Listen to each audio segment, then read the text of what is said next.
ፕሊዝ ቤተክርስቲያኖቻችንን አትንኩብን። ማረፊያዎቻችን ናቸው፣ መደበቂያዎቻችን ናቸው፣ ሰላም ማግኛዎቻችን ናቸው። እባካችሁ ቤተክርስቲያኖቻችንን ተውልን፣ ልጆቻችንን አትንኩብን። አክብሮታዊ ሰላምታችን በያላችሁበት ድረስ የተከበራችሁና የተወደዳችሁ የቻናላችን ቤተሰቦች እንደምን ቆይታችኋል? ለሰዓቱ ብለን የመራረጥናቸውን አጫጭር መረጃዎችን ይዘን ቀርበናል። እስከ ፍጻሜው ድረስ አብራችሁን ቆዩ። አርቲስት ማርያማዊት አባተ ወቅታዊ ቀውስ ላይ ዝምቷን ሰብራ ለሰላም ጥሪ ያቀረበች። ታዋቂው አርቲስት ማርያማዊት በንጹሐን ተጎጂዎች ስም ፍትህና ሰላም እንዲሰፍንም ጠይቃለች።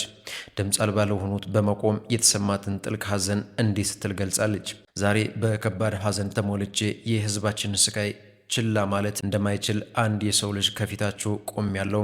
ገና ስንት ሰው መሞት አለበት፣ ገና ስንት አብያተ ክርስቲያናት መቃጠል አለባቸው። ይህ የታሪካችን የእምነታችንና የህዝባችን መጥፋት ነው ብላለች።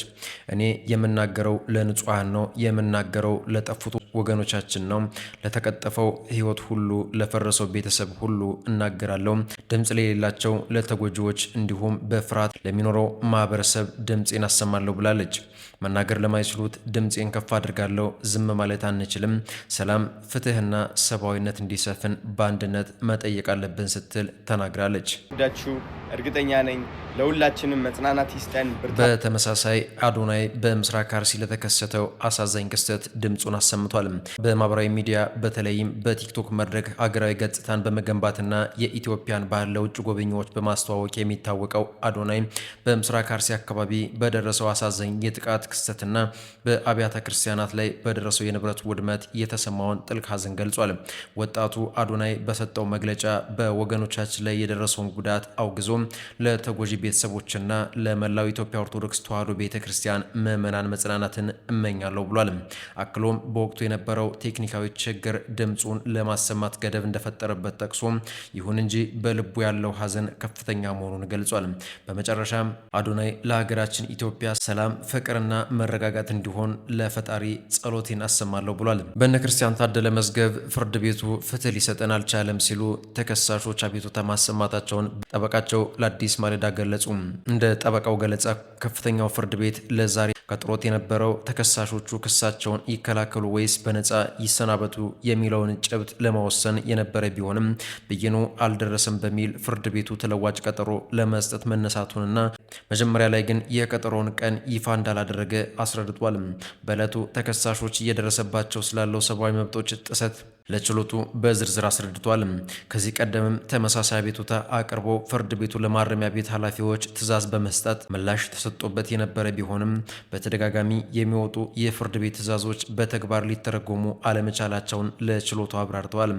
ፍርድ ቤቱ ትዕዛዞቹን እያስከበረ አለመሆኑም ተገቢ እንዳልሆነ ተከሳሾቹ መናገራቸውን ጠበቃው ጠቅሰዋል። ተከሳሾቹ በችሎቱ ላይ ባሰሙት ሮሮ ማረሚያ ቤት ውስጥ የምንገኘው እጅግ ጠባብ በሆነ ክፍል ውስጥ ነው። በአንድ ክፍል ውስጥ እስከ 60 የሚደርሱ ተከሳሾች በአንድ ላይ ታጉረን እንገኛለን። ይህም ለመንቀሳቀስ የማይመች ከመሆኑም በላይ በጤናችን ላይ እያደረሰ ያለው ጉዳት ቀላል አይደለም ብለዋል። በተጨማሪም ቤተሰቦቻችን በአግባቡ እንዳይጠይቁን እየተደረገ ነው። ፍርድ ቤቱ ካለብን የጤና እክል አንጻር ምንም አይነት ፍትህ ሊሰጠን አልቻለም ብለዋል። ክሳቸውን ይከላከሉ ወይስ በነፃ ይሰናበቱ የሚለው ብይን ቢዘገይ እንኳ ፍርድ ቤቱ እየደረሰ ስላለው የሰብአዊ መብቶች ጥሰት አፋጣኝ እልባት ሊሰጣቸው አለመቻሉን በመግለጽ ተከሳሾቹ ቅሬታቸውን አሰምተዋል።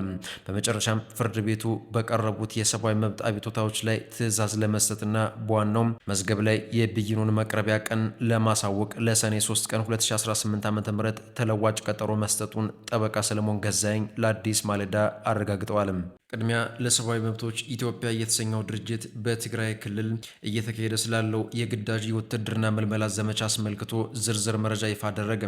ቅድሚያ ለሰብአዊ መብቶች ኢትዮጵያ የተሰኘው ድርጅት በትግራይ ክልል በስፋት እየተካሄደ ነው ስላለው አስገዳጅ የውትድርና መልመላ ዘመቻን በተመለከተ ባወጣው ሪፖርት ወጣቶች ከመልመላ ለመሸሽ ቤታቸውን እየለቀቁ ውጭ ላይ እያደሩና በዘመዶቻቸው ቤቶች መካከል እየተዘዋወሩ እንደሚገኙ አስታውቋል።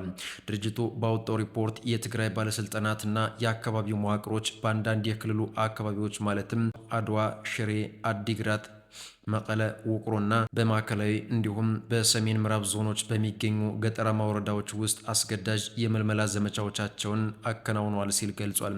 በሪፖርቱ ላይ የጠቀሱ አንድ የአካባቢው ነዋሪ ወጣቶችን ፍለጋ ቤት ለቤት ይመጣሉ፣ ወጣቶችን ካላገኙ ወላጆችን ይጠይቃሉ፣ ህዝቡ በፍርሃት ውስጥ ነው የሚገኘው ሲል ገልጿል።